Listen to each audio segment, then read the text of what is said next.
உங்ககிட்ட ஒரு special request. அப்பாவோட பாடல்லேருந்து ஒரு 4 வரி பாட முடியுமா? ஏதாவது உங்களுக்கு பிடிச்ச பாட்டு ஒண்ணு.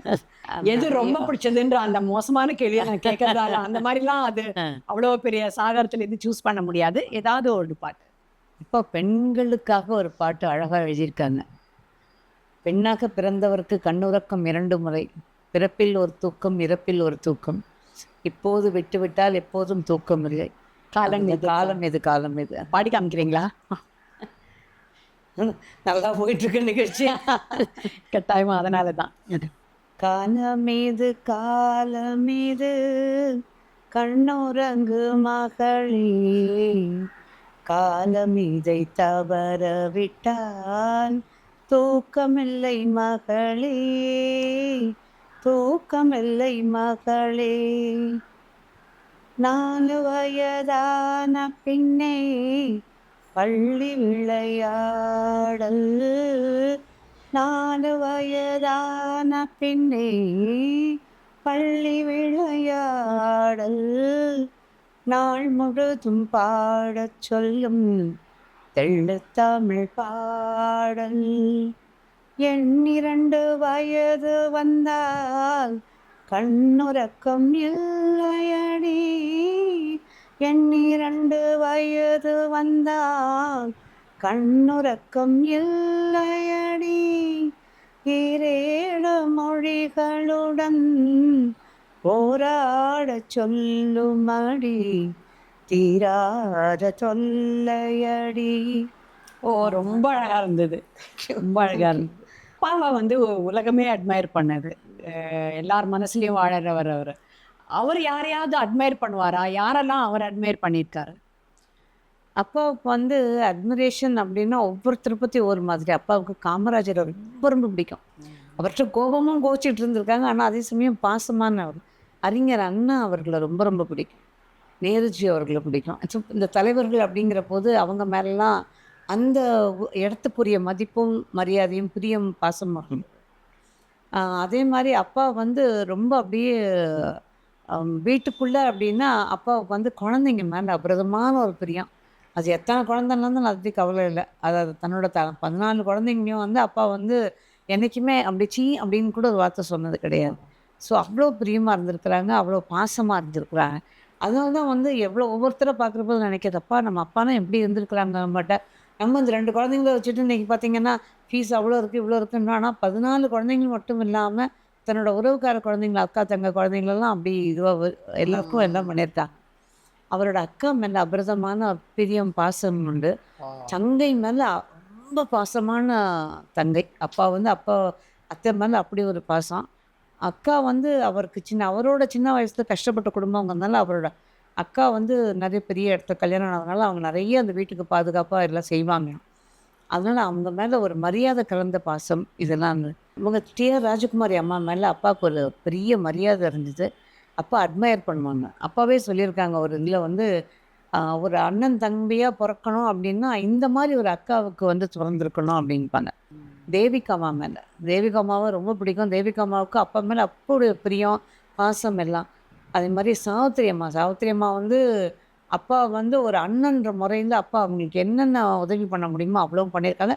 அதை நான் கண்கூடாக பார்த்துருக்கேன். தேவிகாமாவுக்கும் சாவித்திரி அம்மாவுக்கும் பண்ணதை.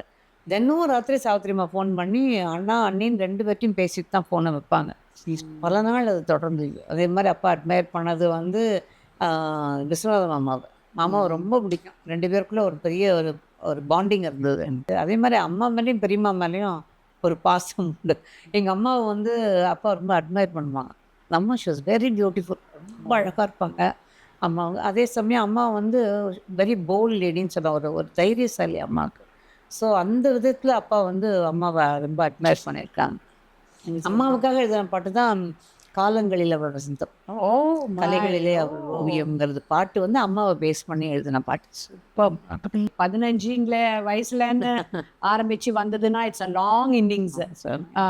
என்ன அது வந்து secret to merry happy married லைஃப்லாம் கேட்கல. என்ன சில நுணுக்கங்கள் தெரிஞ்சுக்கணும். ஏன்னா சின்ன வயசுல கப்பிள் சண்டை போடுறதை விடுங்க, வயசானவங்களே இது ஃப்ரீ டைம்ல ஃபுல்லா சண்டை போடுறாங்க நிறைய பேர். பட் ஆனால் சுவாரஸ்யம் தான் அது பெருசா ஆகாத வரைக்கும். கல்யாணம் அப்படின்னா அது இந்த மாதிரி ஒரு உறவு, இந்த மாதிரி ஒரு குடும்பத்தில் வாழ்ந்து இப்படிலாம் பண்ணணும் அப்படிங்கிறதுலாம் நமக்கு தெரியாது. ஸ்கூலில் படித்து நேராக கொண்டாந்து ஸ்கூல்லேருந்து கொண்டு வந்து ஒரு ஹாஸ்டலில் விட்டா மாதிரி ஒரு ஃபீலு. ஆனால் இங்கே வந்தபோது இங்கே உள்ளவங்களும் அனுசரணையாக இருந்ததுனால எனக்கு பெருசாக கஷ்டம் தெரியல. மேலும் அம்மாவோட வீடு பக்கமே. அதுக்கப்புறம் என்னோடய கணவரோட அன்பு தான் என்னை நிறைய வந்து ஒரு ஒரு ஒரு பாண்டிங் அந்த அதில் வந்து தைரியத்தை கொடுத்தது என்னோடய கணவர் அன்பு. அவர் வந்து அவரோட அம்மாவை வந்து தன்னோட 15வது வயசில் இழந்ததுனால அவருக்கு வந்து அந்த அந்த பாசத்தில் அதே பாசத்தை வந்து என்கிட்ட காமிச்சு எல்லாம் பண்ணதுனால என்னால் வந்து பேலன்ஸ் பண்ணிக்க முடிஞ்சுது. அதே மாதிரி குழந்தைங்களும் சரி, ரொம்ப என்னோடய பிள்ளைங்க 2மே, எனக்கு ஒரு பொண்ணு ஒரு பையன். 2 பிள்ளைங்களுமே கடவுள் கொடுத்த பெரிய வரம் தான் நினைக்கிறேன் எனக்கு. அதே மாதிரி வீட்டுக்கு வந்த மருமகளாகட்டும் மருமகனாகட்டும் அவதுமே ஒரு பெரிய இதுதான். இப்போவும் அந்த டிஃப்ரென்ஸ் ஆஃப் ஒப்பீனியன் இருக்கும். இப்போ நான் சொல்லும்போது என் பிள்ளைக்கு ஒத்து வராது, என் மருமகளுக்கு ஒத்து வராது, என் பொண்ணுமே போங்கம்மா இது இப்படி இல்லைம்மா அப்படி தான் அப்படின்னு சொல்லுவாள். இவங்களுக்குமே அந்த மாதிரிலாம் வரும். ஆனால் அந்த சமயத்தில் வந்து சண்டைக்கு போகணும் அப்படின்னு தோணாது எனக்கு. பிடிக்கல அப்படின்னா ஒரு ஒரு கொஞ்சம் வாய்ஸை ரேஸ் பண்ணி பார்ப்போம். அதுவும் சரியாக வரலன்னா அப்படியே பேசாமல் போயிடுவேன். நான் குவைட்டாக போயிட்டனால இவங்களுக்கு தெரியும் நான் ரொம்ப கோபமாக இருக்கேன். பேசாமல் இருந்துடுவேன். அதுக்கு தான் பவர் ஜாஸ்தி இல்லையா? ஆமாம், நான் 2 கை சேர்ந்து தட்டினா தானேங்க சத்தம். அந்த இடத்துல வந்து சில விஷயங்கள் விட்டு கொடுத்துடணும். என்னை பொறுத்த மட்டும் அவங்க வந்து பிரச்சனைன்னு பெரிய கோவமாக அந்த மாதிரி பண்ணுற போது நாம் பேசாமல் ஒதுங்கி போயிட்டோம்னா அந்த நேரத்துக்கு அது அப்படியே தணியும் போது கொஞ்ச நேரம் கழித்து அதுக்கான விடை அவங்களுக்கே கிடைக்கும். நிச்சயமாக அதுதான் அந்த சூட்டோடு மோதி சண்டை போட்டு பண்ணும்போது தான் அது விருத்தியாகி பெருசாகிறதே. அந்த நேரத்தில் பேசாமல் இருந்து அதை அப்படியே விட்டுட்டோன்னா கொஞ்சம் ரியலைஸ் பண்ண ஆரம்பிப்பாங்க. இல்லை நானே தப்பு பண்ணியிருந்தா கூட நான் ரியலைஸ் பண்ண ஆரம்பிப்பேன். ஓ இது நம்ம பண்ணது தப்பு தானேங்கிற மாதிரி தோணும். அப்போ அந்த நேரத்தில் அப்படி பண்ணும்போது அப்போ அந்த விரிசல் பெருசாகாமல் அதுக்குள்ளேயே அடங்கிடும். அதே மாதிரி என்னோட ஒரு சின்ன பழக்கம் அது வந்து ஒரு குடும்பமாகட்டும் அல்லது ஒரு சமையல் பண்ணுறோம், இல்லை ஒரு பெரிய வேலை பார்க்குறோம் அப்படின்னு எல்லாத்துக்குமே பொருந்தும்னு நினைக்கிறேன். ஏன்னா சில நேரங்களில் கொஞ்சம் மனசில் ரொம்ப கஷ்டமாக இருந்ததோ இல்லை வேலை பலு ஜாஸ்தி இருந்தோ என் மனசுக்குள்ள தோணும் நாளைக்கு இந்த நேரத்தில் நம்ம ஜாலியாக தானே இருப்போம், இப்போ இந்த வேலையை பார்த்துட்டோம் அப்படின்னா நாளைக்கு இந்த நேரத்தில் ஜாலியாக படுத்திருப்போம், டிவி பார்ப்போம். அதனால் இப்போ பண்ணுற வேலை பெரிய கஷ்டமாக தெரியாது. அதே மாதிரி கோவமோ எதுவோ இந்த கோவம் கொஞ்ச நேரம் தானே, நாளைக்கெல்லாம் நேரத்துக்கு எதாவது சிரித்து பேசி சாப்பிட்டு வைப்போம்னு தோணும். அதோட விட்டு போயிரு. இந்த ஒரு விஷயத்த வந்து நாம் விட்டுறணும் அப்படின்னா அது எது? இதை மட்டும் விட்டுறவே கூடாது அப்படின்னா எது? விட்டுடக்கூடாதுன்னு நினைக்கிறது ஃபர்ஸ்ட் ஆஃப் ஆல் ஃபிட்னஸ். ஏன்னா உடம்புக்கு சரி அந்த நம்ம ஆரோக்கியமாக இருக்கணும்னு நினைக்கிற ஒரு விஷயத்தை வந்து விட்டுறக்கூடாது. ஏன்னா நமக்கான நேரத்தை நம்ம ஒதுக்கி தான் ஆகணும், நமக்காக நம்ம செஞ்சு தான் ஆகணும். இது எல்லாமே இருக்குது. அதை மட்டும் கட்டாயம் நம்ம வந்து நம்ம செஞ்சு தான் ஆகணும். எல்லாருக்கும் எல்லாம் பண்ணாலும் நம்மளையும் நம்ம கவனிச்சிக்கணும் அப்படிங்கிறது மட்டும் நிச்சயமாக விட்டுறக்கூடாது. விட்டுடணும்னு நினைக்கிற விஷயங்கள் வந்து வேண்டாத பிடிவாதம், கோபம். ஆக்சுவலாக எனக்குமே ரொம்ப கோபம்லாம் வரும் ஆரம்பத்துலலாம். அதுக்கப்புறம் ஒரு 25 வருஷம் முன்னாடி திடீர்னு ஒரு நாள் தோணுச்சு, இந்த கோபத்தினால எந்த பிரயோஜனமும் கிடையாது, மேலும் சண்டை வளருது, பிரச்சனை பெருசாகுது அப்படிங்கலாம் போது கொஞ்சம் கொஞ்சமாக குறைச்சி பார்த்தா என்னன்னு கிட்டத்தட்ட 30 வருஷம் இருக்கும் நினைக்கிறேன். குறைச்சி பார்த்தா என்ன, அதனால என்ன பலன் இருக்குது அப்படின்னு சொல்லி கொஞ்சம் கொஞ்சமாக அதை குறைச்சி பிரச்சனைகள் வரும்போது அந்த கோபத்தை தனிச்சுலாம் பண்ண ஆரம்பிக்கும் போது பார்த்தா நல்ல பலன் கிடச்சிது. அதுக்கப்புறம் அந்த கோபத்தையும் விட்டுட்டேன். அதுக்காக கோபமே இல்லைன்னு சொல்ல மாட்டேன், ஆனால் அந்த கோபத்தை அடக்கிக்கிற அளவுக்கு தெரியும். நீங்கள் 2 பேரும் சேர்ந்து செய்யக்கூடிய ஒரு விஷயம், இதை நாங்கள் ரொம்ப ரொம்ப ரசித்து நாங்கள் ஒரு வாக் போவோமோ இல்லை ஏதோ ஒன்று, அது மாதிரி எது? சேர்ந்து ஸ்பெண்ட் பண்ணுற டைம்னா பெரும்பாலும் வாக்கிங் போயிட்டுருந்தோம் கொஞ்ச நாள். இப்போ இவங்களுக்கு கொஞ்சம் கால் பிரச்சனைங்கிறதுனால போகிறது இல்லை. 2 பேரும் மார்னிங் வந்து 1 மணி நேரம் கட்டாயம் ஒரு வாக் போவோம். அப்புறம் இப்படி ரோடு ஃபுல்லாக எல்லா வீடு எல்லாம் பார்த்துட்டு இவங்களோட பழைய கதைகள் என்னோட பழைய கதைகள்னு அப்படி பேசிகிட்டே வருவோம். அதை வி யூஸ் டு என்ஜாய். இப்போ வந்து நைட்டில் வந்து இவங்க கொஞ்ச நேரம் டிவி பார்ப்பாங்க, நான் உட்காந்து கொஞ்சம் எழுதுவேன். என் மனசில் தோன்ற நிறைய விஷயங்கள் எழுதுவேன். அதாவது நல்ல அதாவது இந்த மாதிரி இருக்கணும், இப்படிலாம் நடக்கணும் அப்படிங்கிற மாதிரி என்ன நினச்சிக்கிறோம் அதெல்லாம் எழுத்தில் கொண்டு வருவேன். அந்த மாதிரி எழுதிக்கிட்டே இவங்ககிட்ட பேசிகிட்டு இருப்பேன். தினம் எங்கள் மாமனார் மாமியார், எங்கள் அப்பா அம்மா, இந்த வீடு, கடவுள் எல்லாருக்கிட்டையும் நன்றி சொல்லி எழுதுவேன். முதல்ல இது அதான் எழுதுவேன். நான் இன்றைக்கி நாங்கள் நல்லா இருக்கோம் அப்படின்னா முதற்கன்னு எங்கள் மாமனார் மாமியார், எங்கள் அப்பா அம்மா இவங்க எல்லாருக்கும் அவங்க தான் காரணம். அதனால் அவங்களுக்கு முதல்ல நன்றி சொல்ல ஆரம்பித்து தான் மற்றதெல்லாம் எழுதுவேன். அக்கால காஃபி குடிப்போம், கொஞ்சம் வாசலில் வெளியில் உட்காந்துன்னா 2 பேரும் காஃபி குடிப்போம். அது ரொம்ப பிடிச்ச விஷயம். Special moments. தனிமை அப்படின்றது வயசாக ஆக இனிமையா இல்லாட்டியும் பரவாயில்ல, ரொம்ப கஷ்டமா இல்லாம இருக்கணும்னா என்ன பண்ணலாம்னு நினைக்கிறீங்க? இதுக்கு நான் முன்னுதாரணமாக எடுத்துகிட்டு இருக்கிறது விசாலம் மாமின்னு ஒருத்தவங்கள. எக்ஸலண்ட். அந்த மாமியை பற்றி சொல்லும்போது எனக்கு உடம்பே சிலிர்க்கும். அவங்க கல்யாணமாகி ஒரு பையன் அவங்களுக்கு.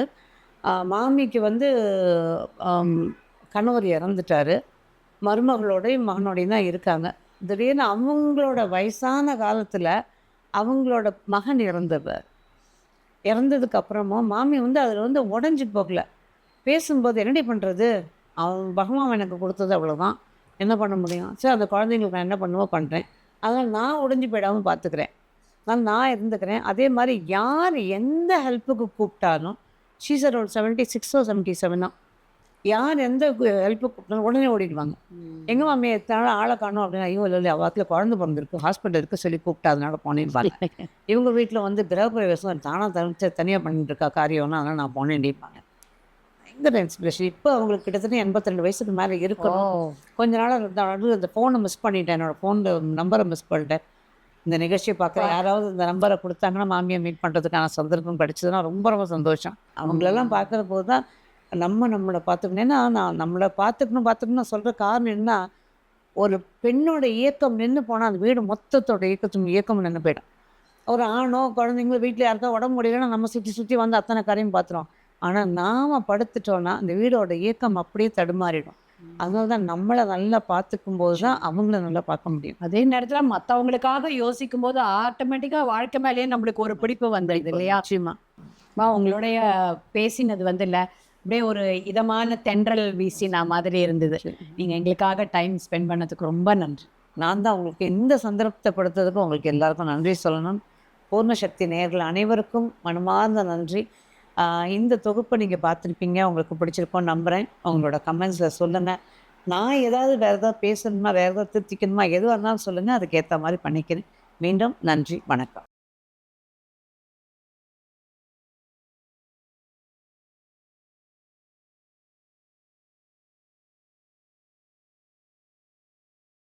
கட்டாயமா நிறைய பேர் கூட ஷேர் பண்ணுங்க அண்ட் சப்ஸ்கிரைப் பண்ணுங்க. அப்பதான் பூர்ணசக்தி வீடியோஸை மிஸ் பண்ணாம பார்க்க முடியும்.